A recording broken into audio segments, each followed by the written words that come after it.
Hi, my name is Robert Stanley, and I'll be doing a SWOT analysis of PAC resources. So, starting with some of the strengths, the company is able to make all of their product inside the United States. They retain their ISO quality certification. They have been providing components for only one manufacturer, which has been a steady source of income for the company. And they have continued to use high quality specialized equipment.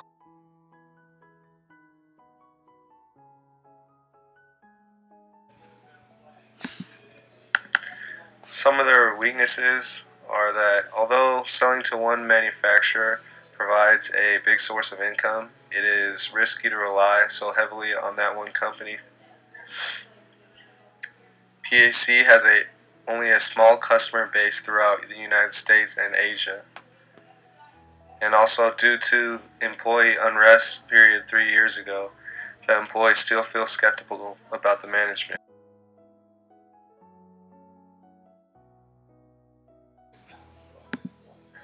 Moving on to some of the opportunities. With Dukaki spending more time away from the office, it gives McNamara an opportunity to do more decision making. Also, with the hiring freeze, some of the employees would have to increase their productivity and be reminded that every department would be affected by it. PAC has also directed the marketing sales budget to explore new options in expanding their customer base.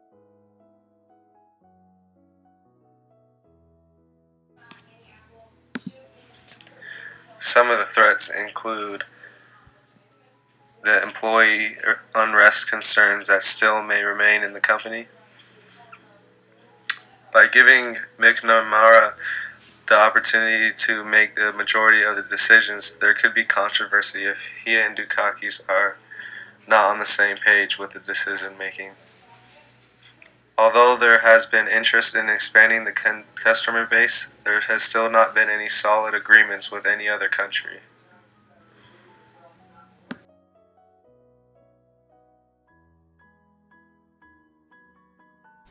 So, some of the strengths for the HR department at Pack Resources is that the company, it's been successful for many years.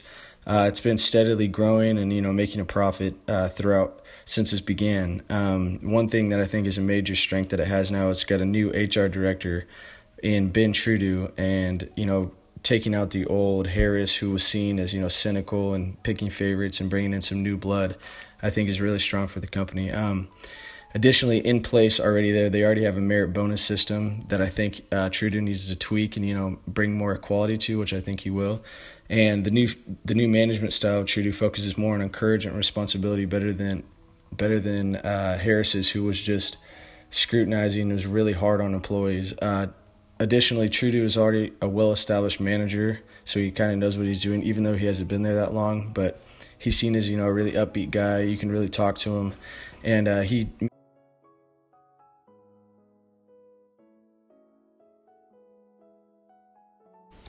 So some of the weaknesses that are in the HR department in the company are basically what has happened when they were under Harris. She kind of really had her favorites in Kathy Davis and her little department, and there's this feeling of inequality in the company. Even though they have a merit bonus system in place already, it was ran extremely poorly, and many people didn't get to pick their goals and objectives. Only certain people, her favorites. There's a feeling that there's a big inequality, and it has shown little cooperation across the different departments in the HR department. And overall, I feel like there's a feeling that things maybe not won't change. It doesn't matter who's up in the head; everything's going to stay the same. So I think that's.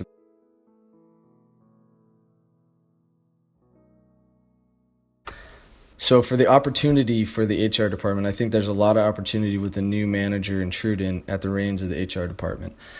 Uh, with confidence, Schilling has given him free reign to make any changes necessary to turn the department around, bring equality, to kind of right some of the wrongs that Harris did while she was the director. Um, Another good thing is Truden has an open door policy, and he's willing to hear concerns of his employees. So if anyone's feeling mistreated or wrong, they can go to him and he can fix those problems. And by being the new guy there, he's got no favorites yet. He doesn't really know. I mean, he knows everybody, but it doesn't really have the people that Harris did, where she's like, oh, these are the people I like. These are the people that I'm going to give the bonuses to. And I think he can restructure how that merit bonus system is ran. Really spreading out equality.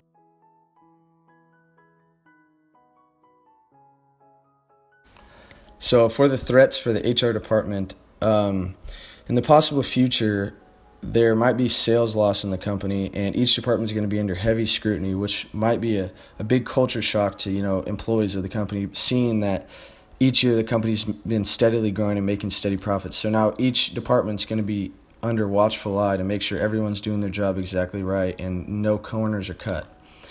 Additionally, with having Truden as the new HR director, there could be additional things that get in his way to be successful. One thing is that by having an open door policy, being able to talk to everybody, he could be flooded right away with many requests of uneasy employees with the current state of the HR department under Harris, being that there's so much inequality and they're just fed up and they want changes right away. Additionally, if changes aren't done right away, and it takes a long time, people still could be like, well, things aren't changing, the employee morale is not going up. If it doesn't happen, something doesn't change quick. Additionally, current employees in the HR department might not buy into what he's saying to Truden, because they're going to see that he's only been here for 1 year prior to being promoted to HR director, so he might not have the experience and might not really know what's going on to fix these problems.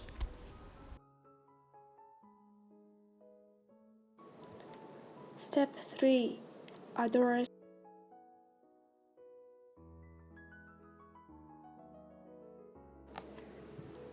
First question is, what should be done regarding the employee who was terminated without a discipline procedure? The employer should use termination risk analysis, which is the decision to terminate an employee can raise many legal issues. The following checklist is designed to help you determine whether the termination is likely to lead to litigation.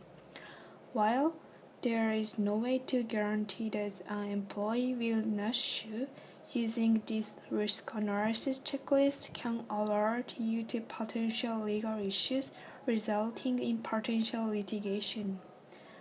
The identified issues could then be discussed with legal counsel before terminating the employee if you feel uncertain. Termination risk analysis has 6 steps. First one is consider your company policies and documents, such as employee at-will policies and progressive discipline policies. Second step is consider oral or implied contract of employment.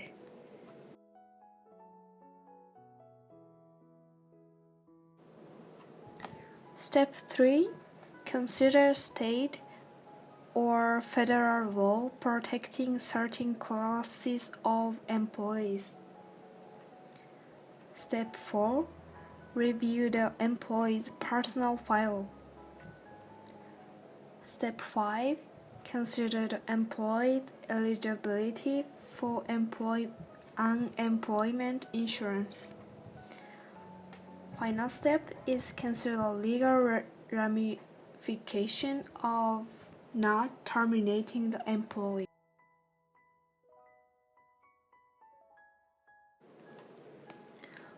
Also, the employer needs to state reason for termination with the utmost care. First, termination should be done early in the week in order to give the terminated employee an opportunity to start looking for a job, applying for unemployment benefit, and making other necessary arrangements as soon as possible, rather than stewing with frustration and anger and no outlet for positive action. Second, the last paycheck. which is all outstanding wages, salaries, expenses, and unused vacation pay owed to the employee must usually be paid immediately upon termination. Third, severance pay agreement. An employer may offer the employee additional payment in exchange for the employee's agreement to waive their right to bring a lawsuit for wrongful termination and related claims. This should not be confused with the final pay. Fourth, return of property keys and password. At the termination meeting, the employer should ask for the employee to immediately turn over all company property and that they have in their possession.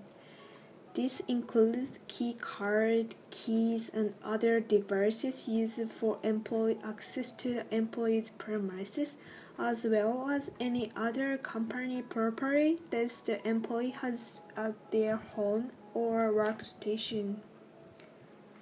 Care should also be taken to delete and remove the terminated employee's name from company letterhead, stationery, emails, and/or website following the termination.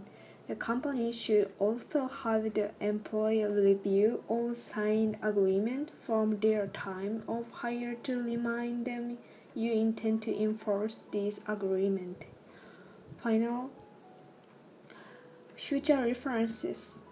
If the employee is living on good terms and has a history of good job performance, the employer should provide that information to future potential employer upon request. If the employee is living on bad terms or has a history of poor performance, they will not be likely to use the employer as a reference on future job applicant. If a higher employee still lists them as a reference, the employer should limit their comment to the bare minimum information, stating no more than the employee's date of employment, job title, and salary. The employer should also designate a contact person for the terminated person to communicate with to the company for payroll, benefit, tax record, unemployment benefit, and references for future job applicant.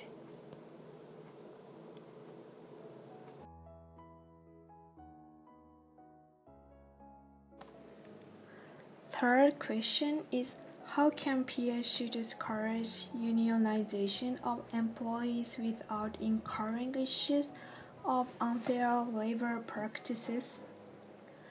Steve Wilson, who is managing employee relations, continues to send out the message that PSU wants to remain non-union and is willing to listen to employees and address their concerns. A comprehensive employee survey was conducted by an outside firm shortly after the unionization attempt. It asked employees to comment on a variety of issues, including their perception of management, PSU compensation policies, career opportunity and equity, and of course, overall job satisfaction.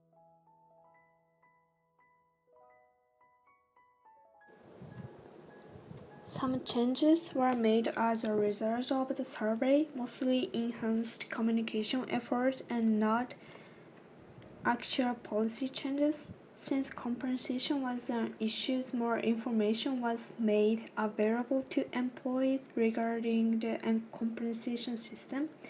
Specifically, employees received a comprehensive chart identifying salary, grade, and corresponding job titles.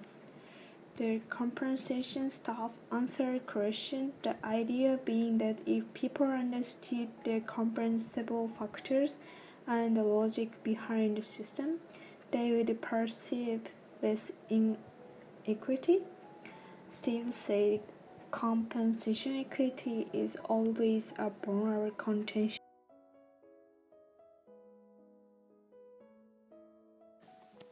There are several ways where employers demonstrate unfair labor practice. Employers cannot interfere with the employee's right to unionize. Employers cannot establish their own union. They cannot discriminate against employees and discourage the membership in a labor organization. Retaliating against any employee for cooperating with the NLRB. Enforce rules or regulations that conflict with the collective bargaining agreement. And refuse to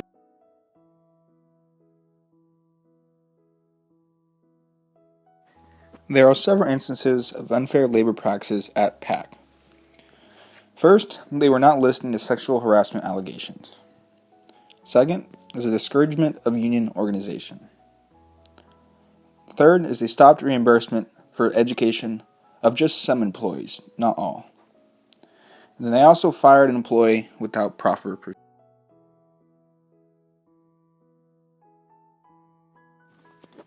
There are several ways PAC can go about addressing their unfair labor practices.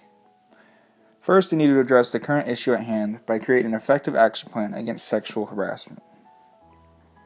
Next, they should create an online 24-hour help desk. I would also create an open platform to express growing concerns within the company. And also, they should allow communication to flow thoroughly between different levels of employees.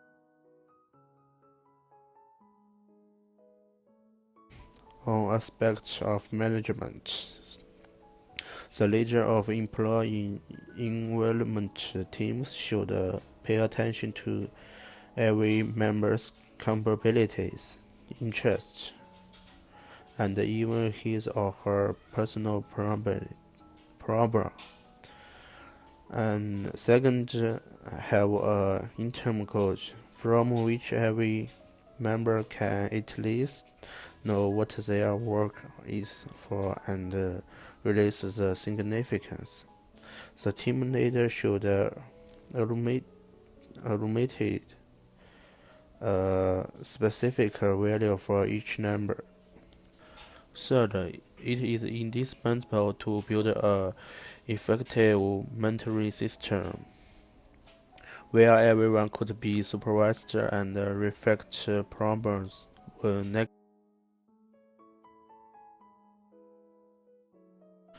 I don't recommend this company to disband the employee development teams because I think this problem mainly rests in which project or work types needs this team type, not in whether this team type should be disbanded or not.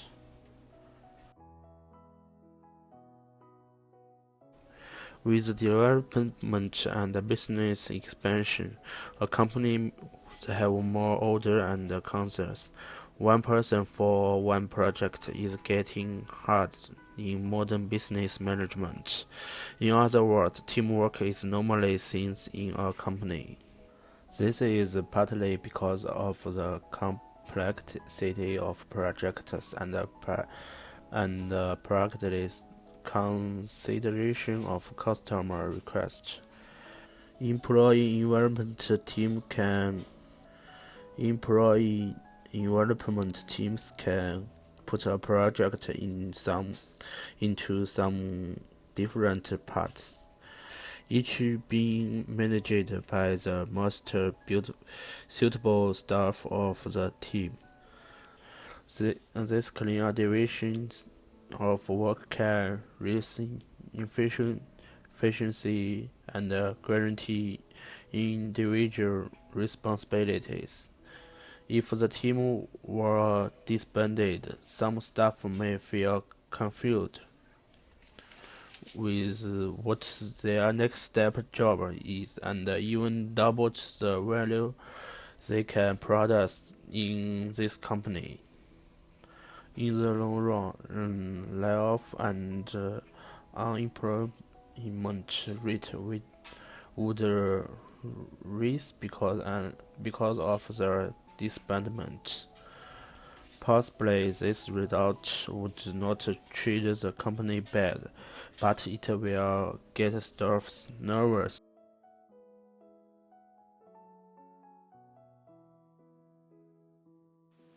How to avoid unions? A union is an organized association of workers formed to protect and further their rights and interests. So why managers want to avoid a union? The first thing is improper requests. When they become a union, they may request more benefits, just like increased wages and more vacation, and they're also against normal instruction, which means it's hard to manage, and it will also reduce the efficiency and effectiveness. As a result, we get two solutions: remove the motivation and building barriers for building a union.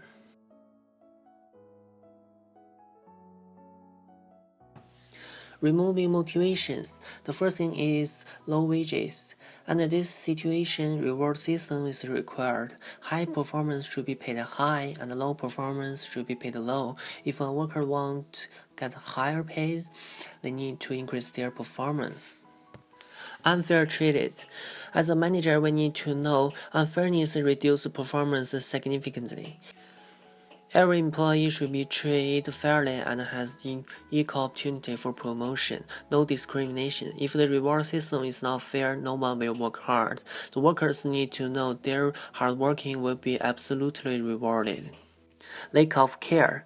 If managers want employees to put their hearts into work, the manager should put their heart into care about the employee first. The motivations of employees is not just how much they paid, but also respect, care, recognition. In this case, they will show their appreciation by working extremely hard, extremely high performance. And if you want to build a good relationship, care is your first mission.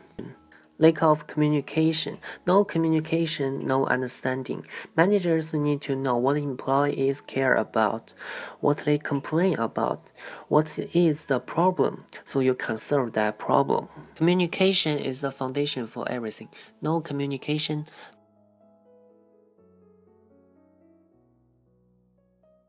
building barriers. The first thing is company's policy. The company should state the union is not prohibited, but is also not highly recommended. Companies prefer a non-union working environment. As a reward, any salary increase, promotion, vacation will give the priority to the non-union workers. As a result, if the workers want to get a priority for promotion, they will not join a union. There will be a significant barrier for building a union. The second one is communicate with the leader. It's necessary to communicate with the leader because the manager needs to know what the problem is and what they are usually complaining about and how to fix it. The leader could be a good communicator because they know what the complaint is and what they want. So as long as the managers can convince the leader that the company will fix all the problems, the union is not needed. There will not be any union at all.